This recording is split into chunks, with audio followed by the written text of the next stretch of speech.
የሚያምን ሰው አለ? መጀመሪያ መልእክቴ ምንም ከመናገር በፊት እግዚአብሔር ሐሳብ አለ በውስጤ። የእግዚአብሔር ሐሳብ በእኔ ውስጥ አለ ብለን የምንል ሰዎች ይህን መልእክት በደንብ እንድትሰሙ ይፈልጋሉ። እና ምናልባት ቀድሜ ርዕስ እንዳልናገር ብናገርም ብዙ አስቸጋሪ አይሆንም። ልናገርበት የማስበው ምንድነው? የእግዚአብሔርን ሐሳብ የሚያስቀጥል ቅባት በሚል ነው። እና ዛሬ ጠዋት አንዱ በጣም በልቤው ላይ ሙሉ ሆኖ የመጣው ነገር ምንድነው? ይህንን መልእክት ከመናገር ባሻገር በእውነት ከኔ ጀምሮ እዚህ ቤት ውስጥ ያለን ሰዎች ይሄ ቅባት ያገኘናል። አሜን አሜን። ቀደም እንዳልኳችሁ የእግዚአብሔር ሐሳብ በእያንዳንዱ ሰው ውስጥ እንዳለ አምናለሁ ከኔ ጀምሮ። because የእግዚአብሔር ሐሳብ ስላለብን ነው ዛሬ እዚህ የተሰበሰብነው። ይሄን የሚሰሙ ሁሉ በያሉበት ቦታ ላይ በእግዚአብሔር ፊት ያለ ነው የእግዚአብሔር ሐሳብ ስላለ ነው። ከኛ አልፎ ደግሞ የእግዚአብሔር ሐሳብ በቤታችን ላይ አለ፣ በልጆቻችን ላይ አለ፣ በትዳራችን ላይ አለ፣ በቤተ ክርስቲያናችን ላይ አለ፣ በከተማችን ላይ አለ፣ በትውልዳችን ላይ ነው። ማስፋት ትችላላችሁ። ታዲያ ወደ መልእክቱ ዋና ሐሳብ ስገባ ሁለተኛ ዜናን ተከፍቱልኝና ምችለውን ያክል ለመናገር ሞክራለሁ። ዛሬ በጣም ፎከስ አድርጌ የምናገረው ሁለት ነገሮች ላይ ነው። የእግዚአብሔርን ሐሳብና ሐሳቡን የሚያስፈጽመውን ቅባት ነው። እግዚአብሔር በልባችን ውስጥ፣ እግዚአብሔር በነፍሳችን ውስጥ፣ እግዚአብሔር በራሳችን ህይወት ውስጥ ሐሳቡን፣ እቅዱን፣ ዓላማውን የገለጠልን ሰዎች በእኛ አቅምና ኃይል ሳይሆን ነገሮቹ የሚሆኑት የእግዚአብሔር የሆኑ ነገሮች የሚሆኑት በመንፈሱ ነው። ቅባት ብዬ ሳወራ ሌላ ነገር እንዳታስቡብኝ። ቅባት ብዬ ማወራው የእግዚአብሔርን መንፈስ ነው፣ የእግዚአብሔርን ኃይል ነው። አሜን አሜን። የእግዚአብሔርን ጉልበት ነው፣ የእግዚአብሔርን ጸጋ ነው እያልኩ ያለው። ስለዚህ ሁለተኛ ዜና ላይ ቶሎ ብላችሁ ተከፍቱልኝና ሁለተኛ ነገሥት ይቅርታ፣ ሁለተኛ ነገሥት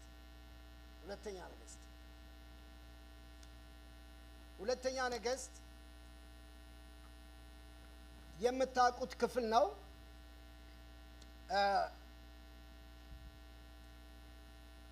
ሁለተኛ ነገሥት ምዕራፍ 2 እግዚአብሔርም ኤልያስን ባውሎ ንፋስ ወደ ሰማይ የሚወስድበት ጊዜ ሲደርስ ኤልያስና ኤልሳ ከጌልጌላ ተነስተው ይጓዙ ነበረ። ልብ በሉ። ከየት ተነስተው? በሉልኝ። ከጌልጌላ ተነስተው ይጓዙ ነበር። ኤልያስ ኤልሳን እግዚአብሔር እኔም በቤቴል ልኮኛል፣ አንተ በዚህ ቆይ ያለው። ኤልያስ ግን ሕያው እግዚአብሔርን በሕያው ነፍስ እምላለሁ ካንተ አልለይም አለው። ስለዚህም አብረው ወደ ቤቴል ወረዱ። ቁጥር 3 ከቤቴል የነበሩ የነቢያት ማህበር ወደ ኤልሳ መጥተው እግዚአብሔር ጌታን ኤልያስን ዛሬ ካንተ ነጥሎ እንደሚወስደው አውቃል አሉት። ኤልሳም አሁን አውቄአለሁ፣ እናንተ ግን ዝም በሉ አለ። ከዛም ኤልያስ ኤልሳ ሆይ እግዚአብሔር እኔን ወደ ኢያሪኮ ልኮኛልና አንተ በዚህ ቆይ አለው። እርሱም ሕያው እግዚአብሔርን በሕያው ነፍስ እምላለሁ ካንተ አልለይም ሲል መለሰ። ስለዚህም አብረው ወደ ኢያሪኮ ሄዱ። በኢያሪኮም የነበሩት የነቢያት ማህበር ወደ ኤልሳ መጥተው ለመሆኑ እግዚአብሔር ጌታን ኤልያስን ዛሬ ካንተ ነጥሎ እንደሚወስደው አውቃል አሉት። እርሱም አዎን አውቃለሁ፣ እናንተ ግን ዝም በሉ ሲል መለሰ።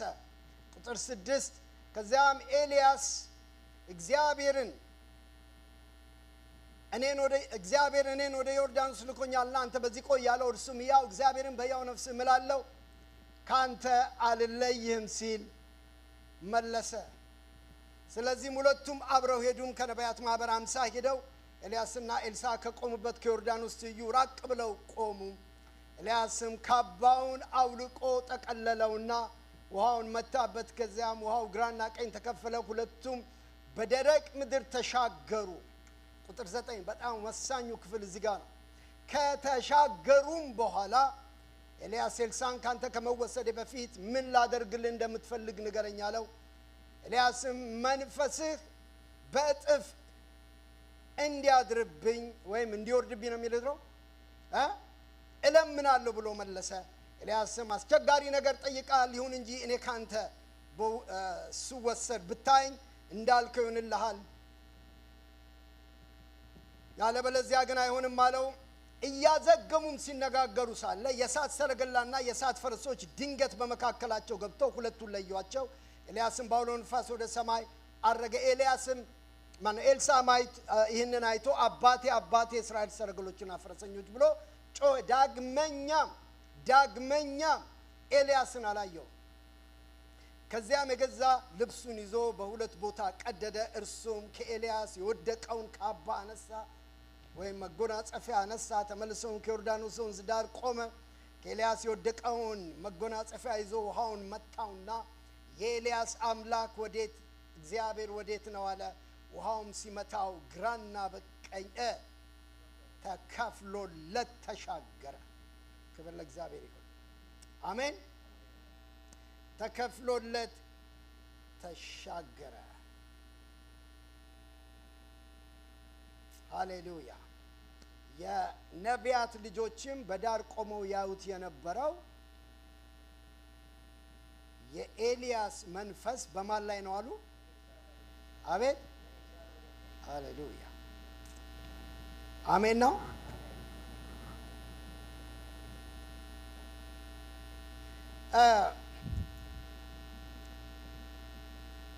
ሃሌሉያ። ወደ መልእክቴ ስመጣ አንድ ነገር ይሄን ታሪክ የምታውቁት ታሪክ ነው። ይሄ ታሪክ በጣም ትልቅ ተዛምዶነት አለው። የኤልሳና የኤልያስ ጆርኒ፣ የኤልያስና የኤልሳ ጉዞ፣ የእግዚአብሔር ሐሳብ ለማስቀጠል የተካሄደበት መንገድ፣ የክርስቶስና የደቀ መዛሙርቱ አካሄድ አንድ አይነት እንደሆነ መጽሐፍ ቅዱስ ያሳየናል። ዛሬ ታዲያ እዚህ ላለን ሰዎች ከኔ ጀምሮ ይሄ መልእክት ዛሬ ጠዋት በምን መልክ ነው ለኛ የሚያስፈልገን ብዬ ሳስብ ይሄ አሁን ያነበብነው የመጽሐፍ ቅዱስ ክፍል ኤልያስና ኤልሳ ከነበሩበት ቦታ አራት ቦታዎች ያነሳል። በጣም ልብ ብላችሁ እንድትሰሙ የሚፈልገው እነዚህን አራት ቦታዎች ላይ በጣም ሲግኒፊካንት በሆነ መንገድ በእኔና በእናንተ ህይወት ላይ በተለይ በአዲስ ኪዳን አማኞች ላይም ምን ትርጉም እንደሚሰጥና እግዚአብሔር በህይወታችን ላይ ሊያስቀጥል ስላለው የእግዚአብሔር ሐሳብ እንድናወራ ፈልጋለሁ። አሁን ወደ መልእክቴ ዋና ነገር ከመምጣቴ በፊት የዚህ መልእክት ዋና ኮሩ ያለው አንደኛ ነገሥት ምዕራፍ 19 ላይ ነው። አንደኛ ነገሥት ምዕራፍ 19 ላይ ሁላችሁ ትመለሱልኝና ከዛ እንድንጀምረው ፈልጋለሁ። እንደምታውቁት እኔ ጥቅስ በማንበብ ስለማምን ጥቅስ አስነብባለሁ። ክብር ለእግዚአብሔር ይሁን። አንደኛ ነገሥት ምዕራፍ 19 በጣም ደስ የሚል መንፈስ ይሰማኛል። እኔን የሚሰማኝ መንፈስ እናንተንም ያግኛችሁ። ምን እንደሆነ አላቅም፣ ደስ ይለኛል። በቀደም አርብ እዚህ እየጸለይን እያለ እና በጣም ደስ የሚል ጸሎት ነበር። አርብ የነበራችሁ ሰዎች ትዝ ይላችኋልና አንዳንድ ውጊያዎች አይ ነበርና እኔ ይኸውላችሁ ውጊያ ምናምን ጦርነት፣ ሰልፍ፣ ከበባ ምናምን ሲመጣ ደስ ይለኛል። ለምን ብላችሁ ብትሉኝ ተከትሎት የሚመጣ የእግዚአብሔር ክብር ስላለ። አሜን ሃሌሉያ አሜን። ተከትሎት እንትኑ ነው፣ ይሄ ውሽንፍሩ ነው። አንዳንዴ ራሱ ጠላት የሚነግረን ነገር አለ፣ ክብር ሊመጣ እንዳለ የሆነ እግዚአብሔር ነገር። ዛሬ ጠዋት ለፍቅሬ እያልኳት ነበር። ጠዋት እንደተነሳ አልኳት ውጊያው ነገረኛ እንጂ በረከት እንዳለ አልኳት። ሃሌሉያ። አረ የሰማኝ ሰው አለ ዛሬ? አንዳንዴ ውጊያውም ይናገራል እኮ በረከት እየመጣ ነው እያለ። ክብር ለእግዚአብሔር ይሁን። አንዳንድ ሰልፍ አንዳንድ እንደው ለምን እንደማወራ አላውቅም፣ ገና መልእክቴ ሌላ ነው፣ ግን ይሄን ያስወራኝ። ግን አንዳንዴ ዛሬ ጠዋት እንደዛ አይነት ነገር ውስጥ ያላችሁ ሰዎች በአጋጣሚም ካላችሁ በሆነ ሁኔታ ካላችሁ በውጊያው አትደንግጡ። ከኋላችሁ የሚመጣ አንድ ትልቅ ነገር አለ ነው የሚለኝ እግዚአብሔር። እስቲ አሜን በሉና ድምጻችሁ አሰሙ። ክብር ለእግዚአብሔር ይሁን። አሁን አንደኛ ነገሥት ምዕራፍ 19 ላይ ቁጥር 19 ጀምሮ ቆረጥ አድርጌ ላንብብና የመልእክቴን ሐሳብ ልናገር። ምናልባት ከቁጥር 15 ልመለስ ሐሳቡን እንድታገኙ። እግዚአብሔርም እንዲህ አለው ይላል። ኤልያስ በቀርሜሎስ ተራራ ከእግዚአብሔር ጋር እያወራ በመጣበት መንገድ ተመለስ፣ ወደ ደማስቆ ምድረ በዳ ሂድ። ከዚያም ስትደርስ አዛሄልን በሶሪያ ላይ እንዲነግስ ቀባው። የናምሴን ልጅ ኢዩን በእስራኤል ላይ እንዲነግስ ቀባው። ደግሞም ነቢይ ሆኖ በእግርህ እንዲተካ የአቤል መሐላን ሰው የሳፋጥን ልጅ ኤልሳን ቀባው። ከአዛሄል ሰይፍ ያመለጠውን ኢዩ ይገለዋል፣ ከኢዩ ያመለጠውን ኤልሳ ይገለዋል። እኔም ጉልበታቸው በበዓል ያልተንበረከከውና አፋቸው ምስሉን ያልሳመውን 7000 ሰዎች በእስራኤል አስቀራለሁ። ቁጥር 19 እዚህ ጋር ነው ታሪኩ ያለው። ስለዚህም ኤልያስ ከዚያ ተነስቶ ሲሄድ የሳፋጥ ልጅ ኤልሳን 12 ጥማድ በሬ አውጥቶ ራሱ በ12ኛው ጥማድ በሬ ሲያርስ አገኘው። ኤልያስ ወደ እርሱ መጥቶ መጎናጸፊያውን በላዩ ላይ ጣለበት። ከዚያም ኤልሳ በሬዎቹን ትቶ ኤልሳን ተከትሎ ሮጠ። አባቴና እናቴን ስሜ እንድሰናበታቸው ፍቀድልኝ፣ ከዚያም እከተልሃለሁ አለው። ኤልያስም መልሶ እኔ ምን አደረግኩህ አለው። ልትመለስ ትችላለህ። ስለዚህም ኤልሳ ትቶ ተመለሰ። ሁለቱም በሬዎች ወስዶ አረደ። የእርሻ ዕቃውን አንድዶ በሬዎቹም በመቀቀል ለሕዝቡ ሰጠ። እነርሱም በሉ። ከዛም ኤልያስን ለመከተል ሄደ። ምኑ ሆነ? ረዳቱ ነው። ቀና በል ነው። አሁን አንድ ነገር ላሳያችሁ። ክብር ለእግዚአብሔር ይሁን። ምንድነው ዛሬ ጠዋት ኢንስፓየር ያደረገ በሉኝ? ኤልያስን እግዚአብሔር በምድር ላይ አስነስቶ እግዚአብሔር በዘመናት ቅድም ወንድሜ አልዓዛር ጸሎት ላይ ሲናገረው ነበረ። በእኛ ዘመን ምን አድርጋቸው? አድሳቸው እያል ማለት ነው። ይኸውላችሁ እንደ ቤተ ክርስቲያን እንደ አማኝ አንድ ነገር ሁሉ ጊዜ ሊያሳስበን የሚገባው ነገር ምንድነው? እኔም ብትጠይቁኝ ዛሬ ላይ እኔ የተገኘሁት ዛሬ ላይ እኔ ጌታን ካገኘሁበት እድሜ ጀምሮ እስካሁን ወይም ደግሞ እድሜን ጨርሼ ወደ ጌታ እስከሚሄድ ድረስ አንድ ማምነው እምነት አለ። የሆኑ ሰዎች ከኔ በፊት የነበሩ ሰዎች በእግዚአብሔር ፊት የጸጉ ፊት የጸለዩ በእግዚአብሔር ፊት ያለቀሱ በእግዚአብሔር ፊት ዋጋ የከፈሉ ሰዎች ይሄን ወንጌል እግዚአብሔር ሆይ መጨረሻውን በእነሱ እንደማያልቅ የገባቸው ነገር ግን ከትውልድ ወደ ትውልድ የሚሻገር እግዚአብሔር ሐሳብ እንዳለ የገባቸው ሰዎች እኔን ቢያቁኝም ባያቁኝም ማን እንደሆንኩም ቢያቁም ባያቁም ነገር ግን ከእግዚአብሔር እውነት የተነሳ እነዚህ ሰዎች የጸለዩት ጸሎት የማለዱት ምልጃ እነሱ የከፈሉት ዋጋ ነው እኔን ያኖረኝ ዛሬ ለወንጌል ያኖረኝ የነሱ ህይወት። ምንድነው የምታወራው ብላችሁ ብትሉ ዛሬ ላይ ያለን ሰዎች ሊያሳስበን የሚገባው ከምንም ነገር በላይ ይሄ የእግዚአብሔር ሉዓላዊ የሆነ ማንነቱን ያወራችሁ ነው ያለው። እግዚአብሔር ዓላማው ምንድነው ብላችሁ ብትሉ በየትኛውም ዘመን ላይ ጸጋ ተገልጦ ሐሳቡንና ፈቃዱን አድርጎ በዛ ይኸውላችሁ በማናችንም ህይወት ላይ የእግዚአብሔር ፈቃድ አያልቅም። ከትውልድ የእግዚአብሔር ነገር ይሄዳል እንጂ። ስለዚህ ይሄን ነገር በምን ታያላችሁ ብትሉኝ ኤልያስ በጣም ከኢየሱስ ክርስቶስ አገልግሎትና ጆርኒ ጋር በጣም የተያዘ ስለሆነ ነው ማሳያችሁ። ኤልያስ አገልግሎቱን በሚጨርስበት ጊዜ ከዛ ልነሳ ጊዜ ስለሌለኝ ምንድነው ያለው? ከአባቶቼ በሉልኝ ፕሊዝ አልበልጥምና ምን በሆን ይሻለኛል አለ። ውሰደኝ ብሞት ይሻለኛል አለ። መከራው፣ ችግሩ፣ ሰልፉ፣ ጦርነቱ የኤልዛቤል እነዚህን ሁሉ ልተዋቸው። አሁን በምድሪቱ ላይ የነበረው ነገር ሁሉ መቼም ኤልያስ የነበረበት ዘመን በጣም አንድ እግዚአብሔር ሰው ሲናገረው እስራኤል በድፍኑ እስራኤል የመጨረሻው የጨለማ ዘመን ቢባል በእስራኤል ዘመን የኤልያስ ዘመን ነው ይላል። በሶስት ነገር፣ አንድ መሰዊያው ፈርሷል፣ እየሰማችሁኝ ነው።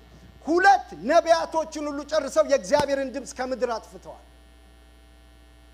ይኸውላችሁ ከነዚህ ነገሮች የተነሳ እስራኤል በኃይለኛ ጨለማ ውስጥ ሶስተኛው እንደውም ኪዳንህን አፍርሰዋል ይላል አይደል? በዚህ ጨለማ ውስጥ እያለ እግዚአብሔር ግን ኤልያስ ውሰደኝ ብሎ ሲጠይቅ ሐሳቡ ገና በምድር ላይ ተከናውኖ አላለቀም። አሁን ምንድነው የምታውጀው? ምንድነው የምታወራው ብላችሁኝ ዛሬ ጠዋት ብትጠይቁኝ የቱንም ያክል ምድር በጨለማ ትሁን በየትኛውንም ያክል የኔና የናንተ ሩጫ እግዚአብሔር የሚፈልገውን ያክል ወይም እኛ የምንፈልገውን ያክል እንሁንና እናድርግ አላቅም። ነገር ግን እግዚአብሔር ዛሬ ጠዋት የተናገረኝ የሚያስቀጥል የእግዚአብሔርን ሐሳብ የሚያስቀጥል ቅባት በእኛ ላይ ይመጣል።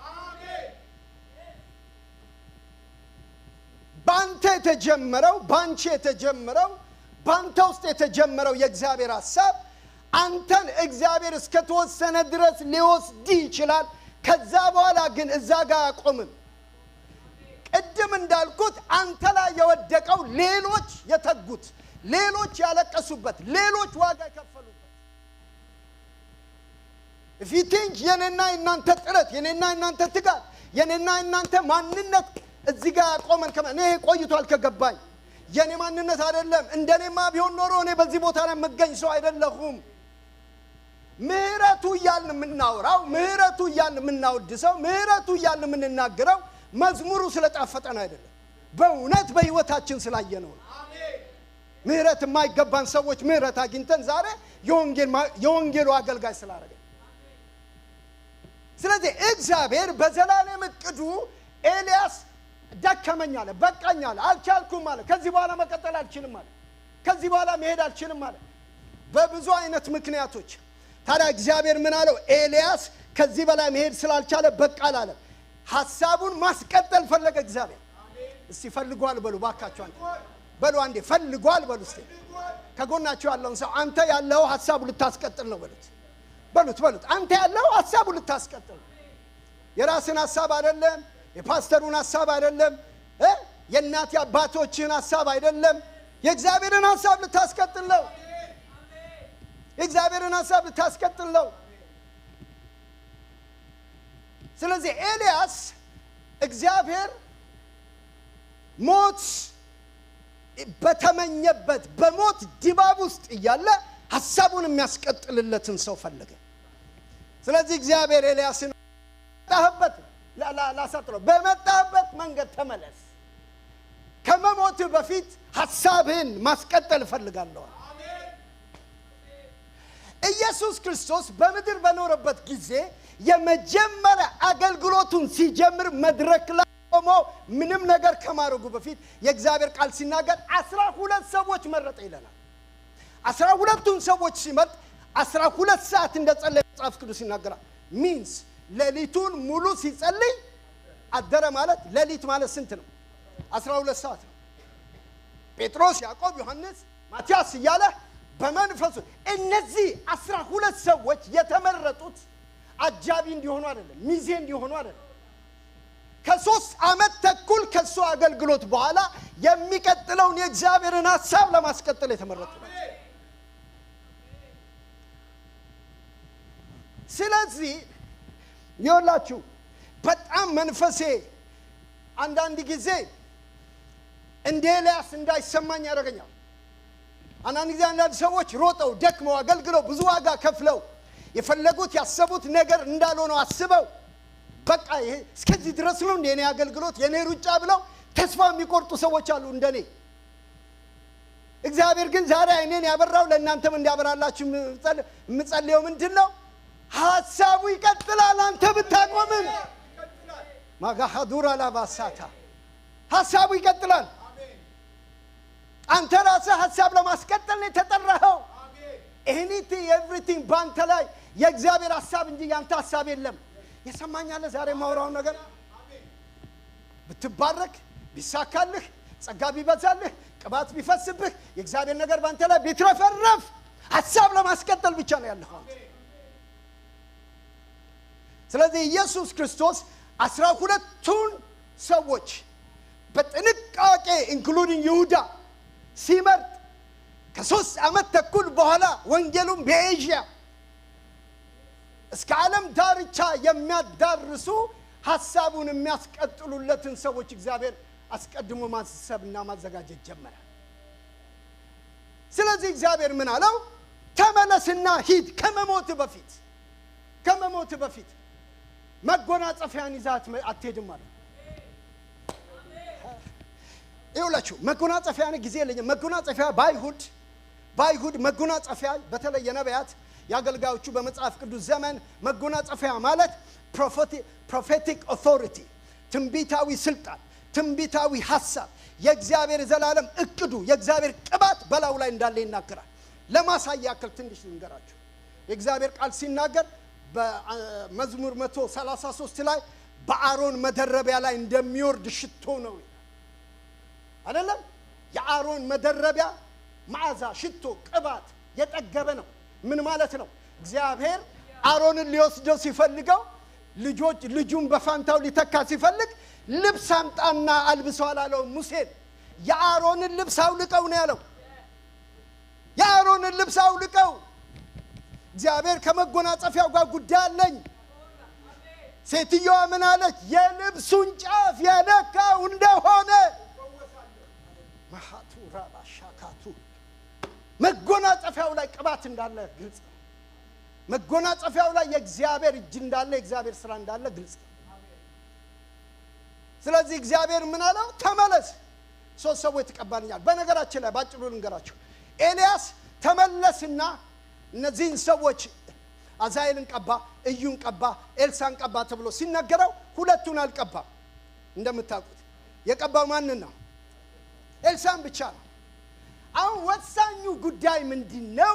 ከሁለቱ ሰዎች ይልቅ ወሳኙ ጉዳይ ሐሳቡን የሚያስቀጥለው ሰው ማን ነው?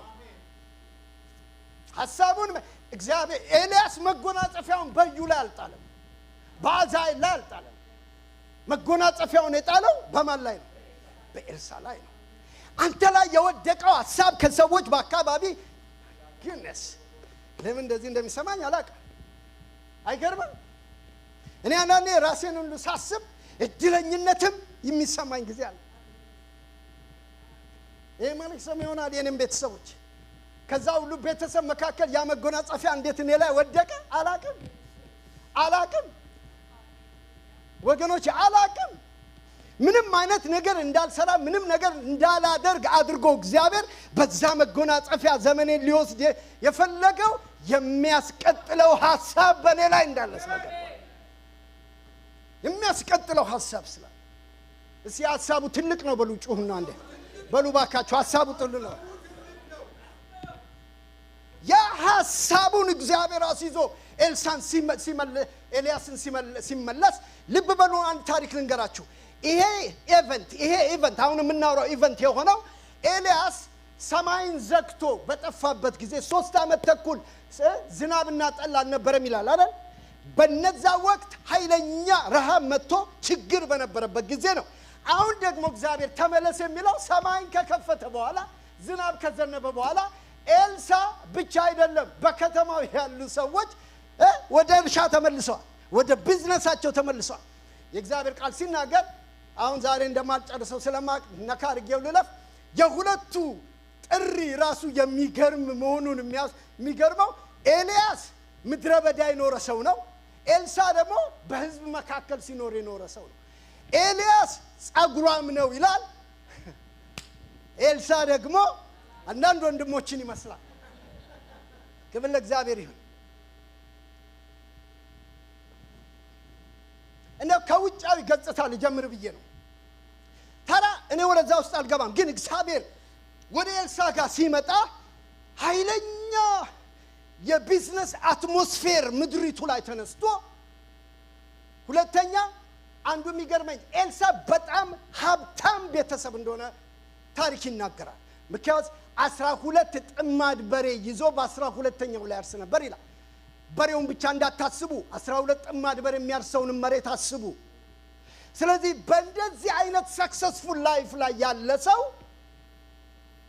ድንገት በእርሻው ቦታ፣ ድንገት በሚሰራው ቦታ፣ ድንገት ቢዝነስ ተነቃቃ ብሎ በሚሯሯጥበት ቦታ ላይ ነብዩ ድንገት መጣና በመጎናጸፊያው መታው ይላል።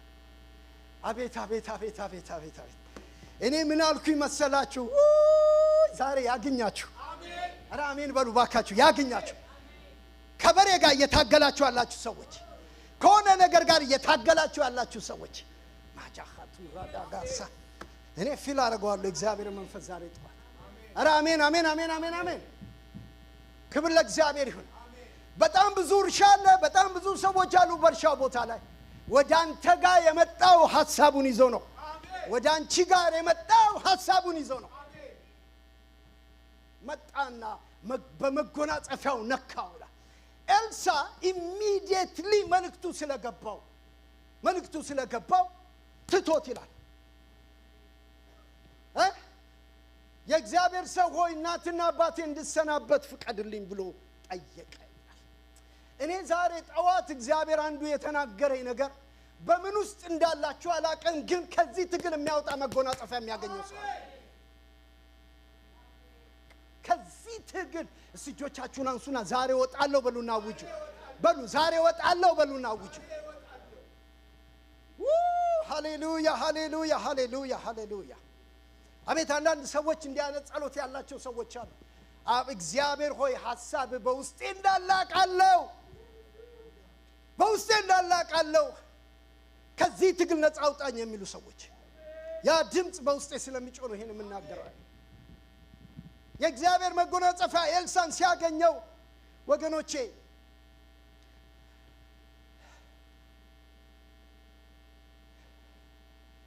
በጊዜው ለኤልሳ ያለበት ሁኔታ እያደረገ ያለው ነገር ተጠምዶበት ያለው ነገር ትልቅ ነገር ነው። ነገር ግን ከዛ ከፍ ያለ ትልቅ ሐሳብ አገኘ። አሜን። እኔ እዚህ ላለነውም ለሚሰሙኝም ለማያዩኝም ሰዎች እግዚአብሔር የሚለኝ አንድ ነገር ያለው ምንድነው? ትልቅ ሐሳብ መጥቷል በላይ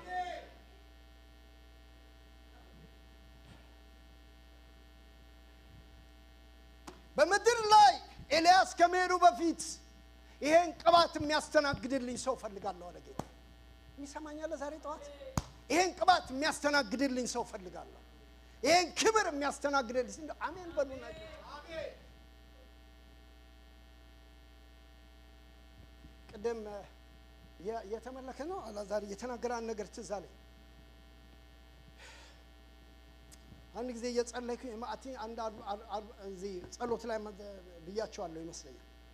አንድ ጊዜ እየጸለይኩ ሰዎች ተሰብስበዋል።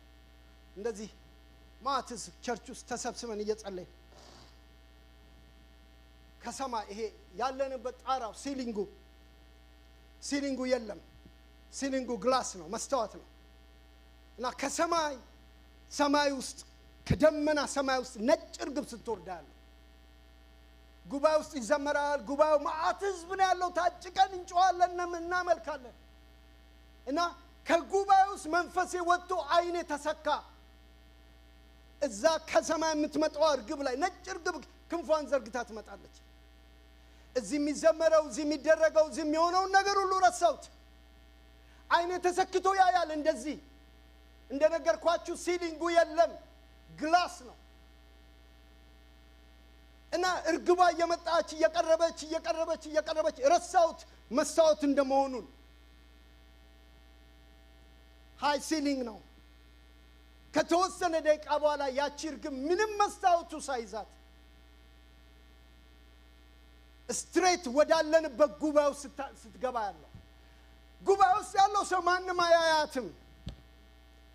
አጋጣሚ ነው አለንም። እኔ ግን አይነን እንደዚህ እንዳነሳው መጨረሻውን ለማየት አይነን እንደዚህ እንደሰካው ልክ ካልፋ ስትመጣ መካከል ላይ እጄን ዘረጋው። እጄ ላይ መታ ስታርፍ የእግዚአብሔር መንፈስ በላይ ላይ ወረደ። አሜን። ከዛን ጊዜ ጀምሮ እግዚአብሔር አንድ ነገር ያስጠነቅቀኛል። የእግዚአብሔር መንፈስ ሲሰማችሁ እጃችሁን ዘርጉ። አሜን። የሰማኝ ሰው አለ? አዎ፣ ሌላ ነገር አትሁኑ። የእግዚአብሔር መንፈስ ሲሰማችሁ እጃችሁን ዘርጉ። በመኤው ሐዋርያ ጳውሎስ ምን ይላል? ንጹህ የሆኑትን እጆቼን የአባቶቼን አምላክ ለማምላክ ምን አደርጋለሁ ይላል? እዛ አነሳለሁ። ምን እያልክ ነው ብላችሁ ብትሉኝ፣ አንሱ የሚያገኛችሁ ቅባት አለ። ዛሬ የሚያገኛችሁ ቅባት ኤልሳ እኔ ይውላችሁ ወደፊት መሄድ ስላቃተኝ ነው። ወደፊት መሄድ ስላቃተኝ ነው። እዚህ ጋር ውስጤ በጣም ተጭኖ ስላለ ምንድነው ብላችሁ ብትሉኝ፣ ያስተወህ ሰው አለ እዚህ ቤት ውስጥ። ያስተወህ ባንተ ውስጥ የሚቀጥል ሌላ ሐሳብ ስላለ። አሜን። ማይ ጋድ እኔ ለማን እንደማወራ አላውቅም። ቅባቱን እንድታስተናግድ የፈለገው ነገር አለ። ዛሬ ያገኘን እናንተ ይሄ ቅባት ያገኘን ወገኖች ያገኘን። ኤልሳ ፈጣን መልስ ሰጠ። ወዲያው መጎናጸፊያው ሲነካው ምን አለ? አባቴው ሄጄ አባቴን ቤተሰቤን ልሰናበት አለው። እንዴ ስማ ነው። ጥሪው እኮ በግዴታ አይደለም። ጥሪው የመጣው በፈቃድ ነው። አንድ ጊዜ ቶሎ በሉና ደቂቃት ስላለኝ ትንሽ ሉቃስ 9 ላይ ሄዱና ቶሎ በሉልኝ። ሃሌሉያ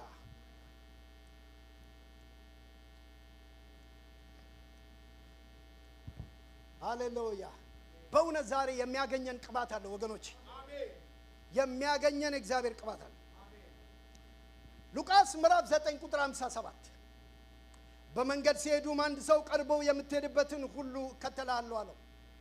ኢየሱስም ቀበሮች ጉድጓድ ቀበሮች ጉድጓድ የሰማይ ወፎች ጎጆ አላቸው፣ የሰው ልጅ ግን አንገቱ እንኳን የሚያስገባበት የለውም አለው። ሌላውም ሰው ተከተለኝ አለው። ሰውየው ጌታ ሆይ አስቀድሜ ልሂድና አባቴን ልቅበር አለው። ኢየሱስም ሙታናቸውን እንዲቀብሩ ተዋቸው፣ አንተ ግን ሄደ የእግዚአብሔርን መንግሥት ምን አድርግ አለው? ስበክ አለው። ቁጥር 61 ሌላው ሰው ደግሞ ጌታ ሆይ መከተልን እከተላለሁ፣ ነገር ግን ልመለስና መጀመሪያ የቤቴን ሰዎች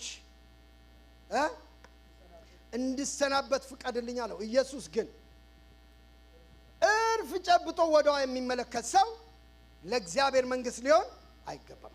ይኸውላችሁ ኤልሳን መጎናጸፊያው ሲያገኘው ምላሹን ባንድ አዲስ ኪዳን ላይ እንድታዩ ፈልጋለሁ። ጌታ እንደዚህ አለ።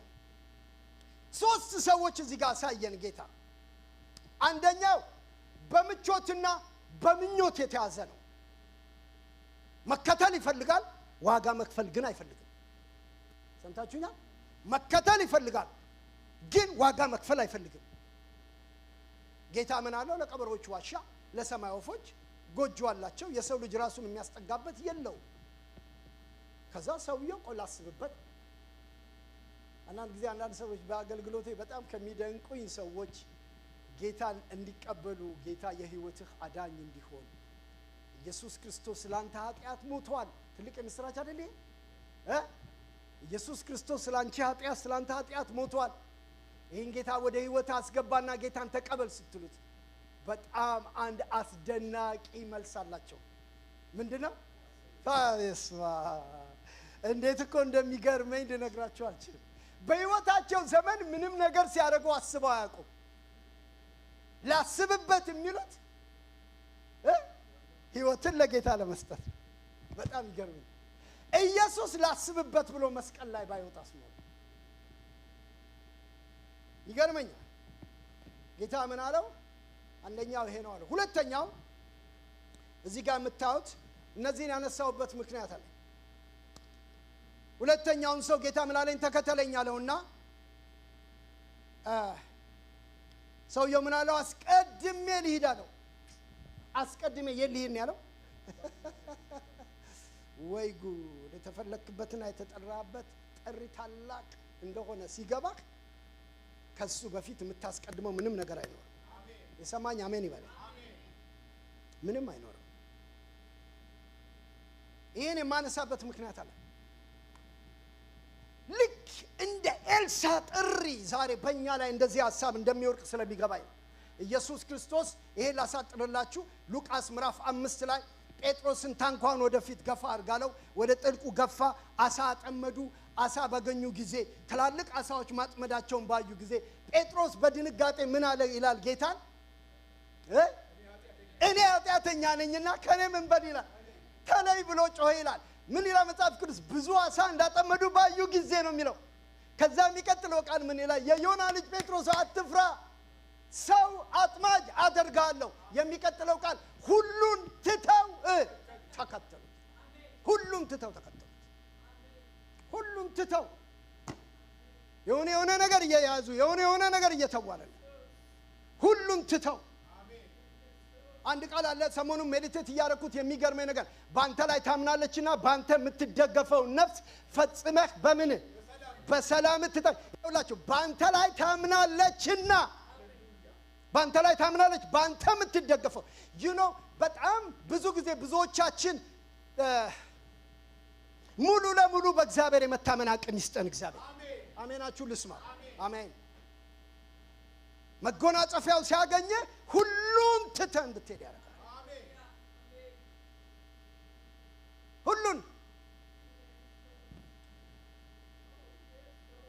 ሁሉን ኤልሳም ብድግ ብሎ በሬዎቹን አረደ ይላል። ዛሬ ጠዋት የማረድ ቀን ይሁንልን። አሜን። ይሰማኛል? በሬዎቹን አረደ። በእርሻውንም ዕቃ ሰባብሮ አንድዶ አበላቸው ይላል። ኢትስ ኦቨር ማለት ነው። የትናንትና ህይወቴ አበቃለት። ማይ ጋድ እኔ ለማን ነው ማወራው ዛሬ? አበቃለት። የትግል ዘመኑ አበቃለት። የጦርነት ዘመኑ አበቃለት። አረዳቸው ይላል። ኢትስ አ ሳይን ዛሬ ለኔና ለናንተ ቅድም እነዚህ ወጣቶች ሲያስመልኩን የነበረው መዝሙር በጣም ልቤን የሚነካኝ at the cross we will surrender our life ይላል። በመስቀሉ ላይ አይደለም ራሳችንን የሰጠነው?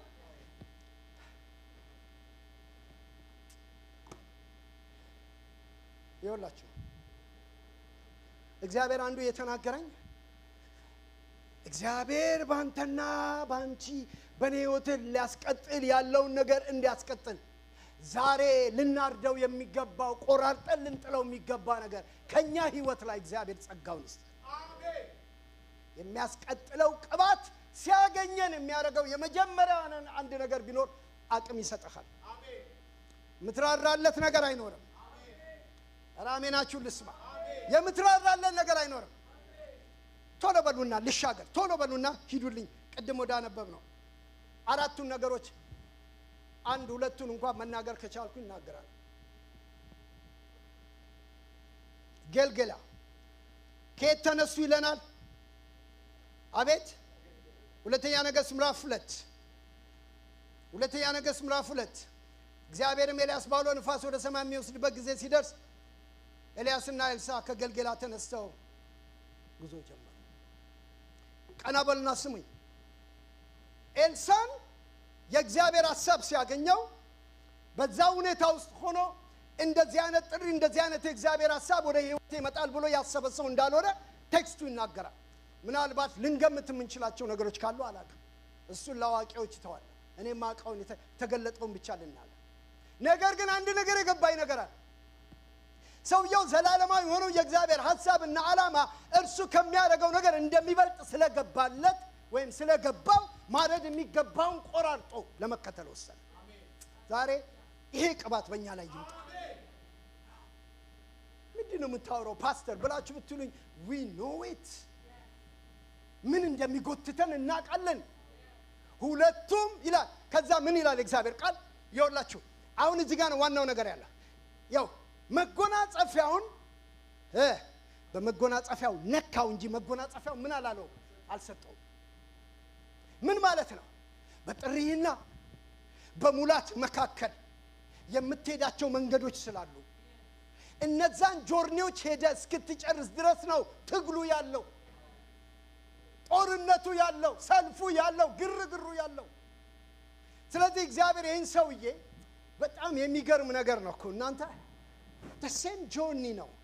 ኢየሱስ ክርስቶስ ደቀ መዛሙርቱን ሁሉን ትተው ሲከተሉት ታንኳቸውን ጥለው መረባቸውን ጥለው ያላቸውን ነገር ጥለው ጴጥሮስ አንድ አስደናቂ ጥያቄ የናንተን አላቅም በተለይ ለኔ አንድ ዘመን ላይ ለናንተም ሊሆን ይችላል ማለቴ ነው ስለማላቅ ነው። አንድ ትልቅ ነፍሴ ውስጥ የነበረውን ጥያቄ መለሰልኝ። ጴጥሮስ ምን ብሎ አለው ጌታ? ሁሉን ትተን አቤት ከዛስ እንደ እኮ አግባብ ያለው ጥያቄ ነው። ስጋዊነት አይደለም እንትናን አይደለም እኮ የምትጠይቀው ያለው እንትናን አይደለም የተከተልከው ያለው ሁላችንም የምንጠይቀው ነው። ጠይቃለሁ ነው እድሜን ሰጥቻለሁ፣ ጊዜን ሰጥቻለሁ፣ ህይወቴን ሰጥቻለሁ፣ ዘመኔን ሰጥቻለሁ። ምንድነው ማተርፈው? ይሄ አግባብ ያለው ጥያቄ ሁሉም ትተው የተከተሉ ሰዎች ሊጠይቁት የሚገባው ጥያቄ ነው። ዝም ብሎ መሰላችሁ ሁለት እጥፍ ብሎ የጠየቀው? ያረደውን አርዶ ዝም ብሎ መሰላችሁ? ይሄ ሁለት እጥፍ የጠየቀው ሁሉ የሚያገኝ ይመስላችኋል? ጴጥሮስ ምን አለ? ሁሉም ትተን እኛ አለ ሁሉም ትተን ተከተልንህ። ምንድነው ትርፋችን አለው። ጌታ ምን አለው? በምድር በሉልኝ ተማም በሉት 100 እጥፍ በምድር 100 እጥፍ። እኔ አንዳንዴ ድሮ አሁን እንኳን ብያላቀም ዛሬ ፍቅሬ ስለሌለች ድሮ ፍቅሬ ምን እላት ነበር? ተዝናኝ እላታለሁ።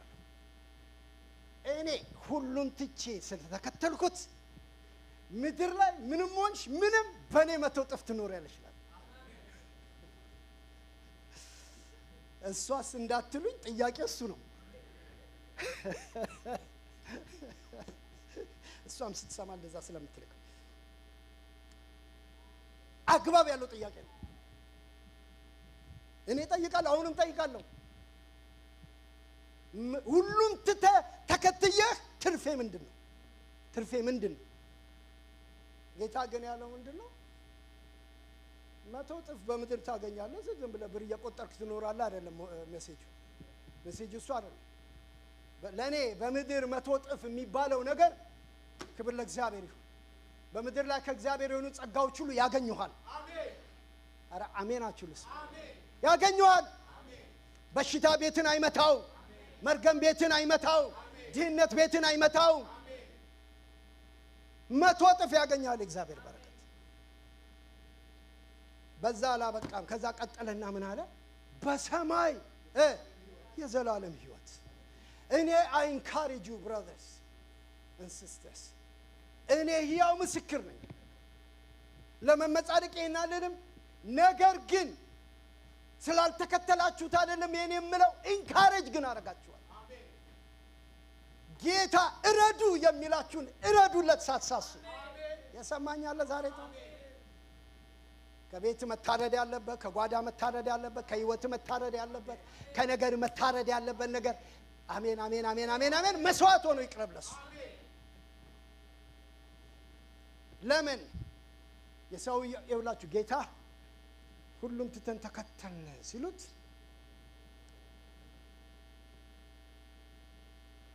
እነዚህ 4 ቦታዎች ምክንያት ስላላቸው መነሻውን ብቻ ተናግሬ ለሚቀጥለው ሳምንት ተዋለሁ። አንዱን ብቻ ላንሳ። ገልገላ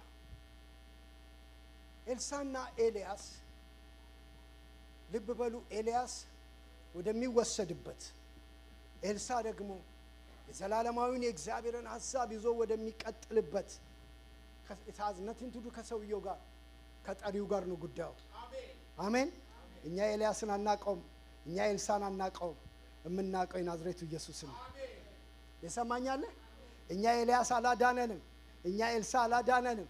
ያዳነን በመስቀል ላይ ሞቶ እግዚአብሔር ልጅ ኢየሱስ። ነገር ግን የነሱ ጆርኒ እግዚአብሔር በእነሱ የሰራው መንፈስ በእነሱ የሰራው መንፈስ አዲስ ኪዳን ላይ መጣና ጌታ ደቀ መዛሙርቶችን ሁሉን ትተው እንዲከተሉት ሲያደርግ ኤልሳና ኤልያስ ከጌልጌላ ተነሱ። ጌልጌላ ምንድን ነው ብላችሁ ባጭቃል ይህን ሰብስቤ እንጸልያለን። ጌልጌላ ማለት መቆራረጥ ማለት ነው። ይሰማኛል? ኤልያስ ፈገግ ብለኛል። ሃሌሉያ። ጌልጌላ ማለት መቆራረጥ ማለት ነው። መቆራረጥ ማለት ነው። ከግብፅ የወጡትን አዲሱን ትውልድ እግዚአብሔር ኢያሱን ምን አለው? በጌልጌላ ምን አድርግልኝ? ግረዝልኝ። ወደ ሐሳቤ እንዲቀጥሉ፣ ወደ አሰብኩት ነገር እንዲገቡ፣ ወደ ተናገርኳቸው ነገር እንዲገቡ ላይፍ የሚጀምረው በመገረዝ ነው። ልክ ነው። ላይፍ የሚጀምረው ሸለፈት በመጣል ነው፣ ነውርም በማንከባለል ነው። ስለዚህም በጌልጌላ ምን አረጋቸው ይላል? ገረዛቸው ይላል። ሚንስ ነውራቸውን አንከባለል። የሚቀጥለው ምዕራፍ ስታነቡ በጣም የሚገርመኝ ነገር ይኸውላችሁ፣ ከተገረዙ በኋላ የሚቀጥለው ኔክስት ዊክ ነው መጣበት። የሚቀጥለው ዮርዳኖስን ተሻግረው ወደ ተስፋይቱ ምድር ነው የሚገቡት። የምድሪቱን ፍሬ የሚበሉበት ቦታ ላይ ነው የሚደርሱት። ነገር ግን እግዚአብሔር ምን አለ? ጌልገላ ላይ ይገረዟል። ጌልገላ የእስራኤል ሰዎች ካምፕ አድርገውበት በኢያሱ ዘመን ውጊያውን ተዋግተው 31 32 ነገስታት በሚዋጉበት ጊዜ ተዋግተው የትም ሄደው ምንም ነገር አድርገው ሲጨርሱ ወደ ካምፓቸው ወደ ጌልጌላ ይመለሱ ነበር ይላል። እግዚአብሔር አንድ ነገር አስተማሪ ብራዘር፣ ጌልጌላን ካምፕ አድርገው የሰማኛለ ቅድስና ሰፈር ይሁን ማለት ነው። የሰማኛለ አይደል? ቅድስና ሰፈር ይሁን። ያለ ቅድስና እግዚአብሔርን ማየት አይቻልም ይላል። ቅድስና ሰፈራችን ነው። ከጌልጌላ ተነሱ። a place of surrender፣ ሁሉን ነገር አሳልፈ የምትሰጥበት፣ ሁሉን ነገር ለጌታ የምትሰጥበት። ይሄን ልበልና ወደ ጸሎት ልሰዳችሁ። ሳሙኤል ሳኦልን አንድ ነገር አለው። አማሌቅን በሞላ ከምድር ገጽ አጥፋልኝ ይላል እግዚአብሔር። ሳሙኤል በመጣ ጊዜ እግዚአብሔር ምን አለው? አጋግ በጌልጌላ ሌሎችንም በጌልጌላ አትርፎ አስቀምጧቸው። እግዚአብሔር ለሳሙኤል አንድ ነገር ነገረው ስለ ሳኦል። ከዛ በኋላ ሳሙኤል እየበረረ መጣ። ከዛ እንደዚህ ያለው ሳሙኤል ሲያገኘው ሳኦል የእግዚአብሔር ሰው ሆይ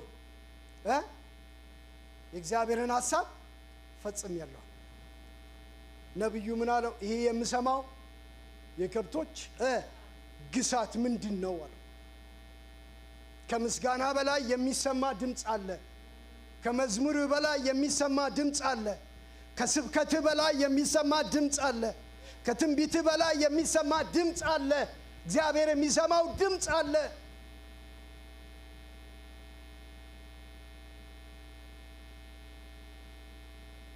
ከዛ ምክንያት ነገረው። ይሄን ብዬ ነው የምጨርሰው። ሳሙኤልም the place called Gilgal፣ ሳሙኤልም ከሳኦል ጋር ወደ ተራራ በወጣ ጊዜ አጋግን አምጡልኝ ብሎ በጌልጌላ ቆራረጠው የሚል ቃል ሰምታችሁ? በጌልጌላ ቆራረጠው። ዛሬ እንቆራረጠው። አሜን አሜን አሜን አሜን። ይሄ እኔ ጊዜ የለኝም፣ ግን አጋግ ማለት አማሌቅ ማለት የእግዚአብሔርን ሰዎች ቅባት፣ የእግዚአብሔርን ሰዎች ጥሪ፣ የእግዚአብሔርን ሰዎች ሩጫ እንቅፋት የሆነ መንፈስ ለሳኦል እንቅፋት የሆነበት ያስናቀው በእስራኤል ላይ ንጉሥ እንዳትሆን ናኩ ያለው በአጋግ ምክንያት መቆራረጥ ባቃተው ነገር። ዛሬ እግዚአብሔር የሚለኝ ዛሬ ጠዋት እዚህ ያለነውም የምንሰሙኝ ሰዎች እግዚአብሔር ሐሳብ በእኛ እንዲቀጥል በመንገዳችን ላይ ሊያስንቀን የሚወጣን ቆራርጠን ነው። አሜን። ብድግ ብለን እንጸልይ። It's a place of surrender። ዛሬ በዚህ እንጀምራለን። የእግዚአብሔር ሐሳብ አለ በእኛ የሚቀጥል በእኔ